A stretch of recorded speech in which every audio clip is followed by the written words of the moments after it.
Hello बच्चों, नमस्ते। M के गौर और 12th क्लास फिजिक्स के इस वीडियो में रजिस्टर्स R1 R2 R3 का पैरेलल कॉम्बिनेशन देखने वाले हैं और उनकी इक्विवेलेंट रेजिस्टेंस की वैल्यू भी फाइंड आउट करेंगे, उनका डेरिवेशन फाइंड आउट करेंगे।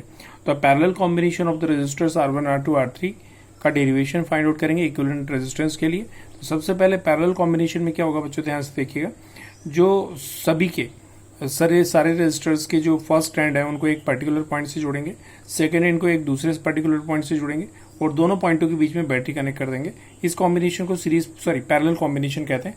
डायग्राम बना के दिखा रहा हूँ, देखिएगा ध्यान से।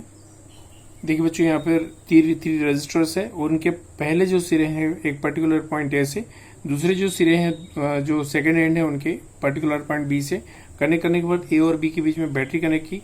जिससे स्विच ऑन किया आपने, यहाँ पर जो करंट है वो आई फ्लो हुआ। यहाँ पर जंक्शन ए पर आने के बाद में करंट जो है तीन भागों में डिवाइड हो गए। सपोज करते हैं ये जो रेजिस्टेंस है इसका कॉरस्पॉन्डिंग रेजिस्टेंस I1 फ्लो हुआ है यहाँ पर अंदर।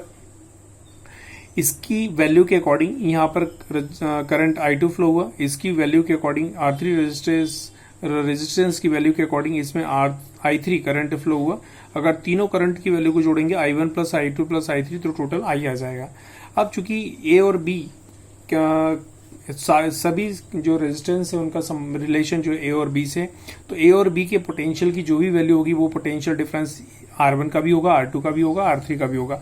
तो मैं सपोज कर रहा हूं कि ए और बी के बीच में पोटेंशियल डिफरेंस कितना क्रिएट हो रहा है, V पोटेंशियल डिफरेंस क्रिएट हो रहा है। तो ये जो R1 रेजिस्टेंस है उसका पोटेंशियल डिफरेंस भी, इसके दोनों सिरों के बीच का पोटेंशियल डिफरेंस भी V होगा। यहाँ पर भी V होगा और यहाँ पर भी कितना V होगा।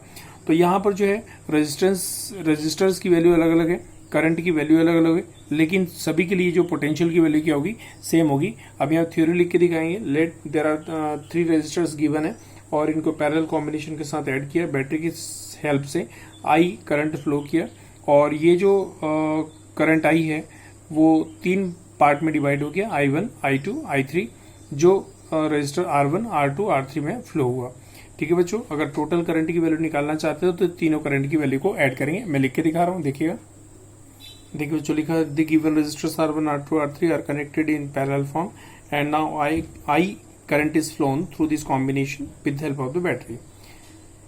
अब जो करंट I1 I2 I3 है उनका कॉरस्पॉन्डिंग रेजिस्टेंस R1 R2 और R3 है। मतलब R1 R2 R3 में करंट कितना फ्लो होता है, I1 I2 और I3 फ्लो होता है। मैं लिख के दिखा रहा हूँ, देखिएगा। तो जो देखिए मैंने लिखा हुआ यहाँ पर let the currents I1 I2 I3 are flown through the resistors R1 R2 and R3। ठीक है, their potential difference will be same. बच्चों देखिए लिखा मैंने, potential difference across their ends will be same, जिसको V माना आपने। अब क्या कर रहे हैं, अगर टोटल करंट निकालना तो तीनों करंट की वैल्यू को ऐड कर देते हैं। तो बच्चों यहाँ पर हो जाएगा I equal to I1 plus I2 plus I3। अब ओम्स लॉ से I की वैल्यू फाइंड आउट करके दिखा रहा हूँ। तो बच्चों I इक्वल टू हो जाएगा V अपॉन R।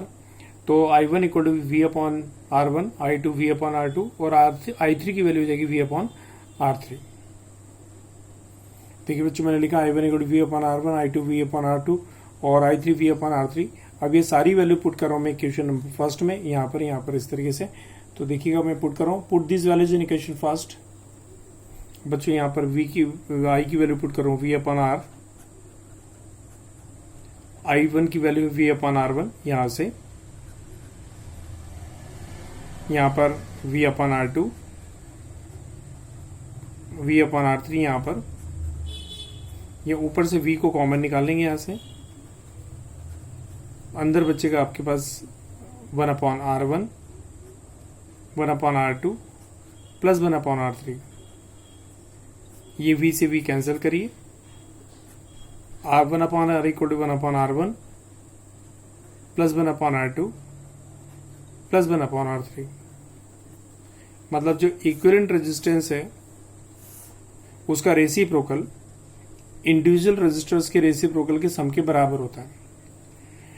फिर से देखिएगा, रिजल्टेंट पैरेलल कॉम्बिनेशन के अंदर जो इक्विवेलेंट रेजिस्टेंस है उसका रेसिप्रोकल मतलब 1 के अपॉन में वो इंडिविजुअल रेजिस्टर्स के रेसिप्रोकल्स के सम के बराबर होता है। तो मैं लिख के दिखा रहा हूं, the reciprocal of equivalent resistance in series parallel combination is equal to the sum of reciprocals of their individual values. तो जो देखिए लिखा मैंने, means that the reciprocal of the equivalent resistance in the parallel combination is equal to the sum of the reciprocals of their values. तो यहाँ पर बच्चों ये न्यूमेरिकल जो है आसान है, मैं क्वेश्चन समेत इसको स्क्रॉल कर रहा हूँ, स्क्रीनशॉट ले लीजिएगा।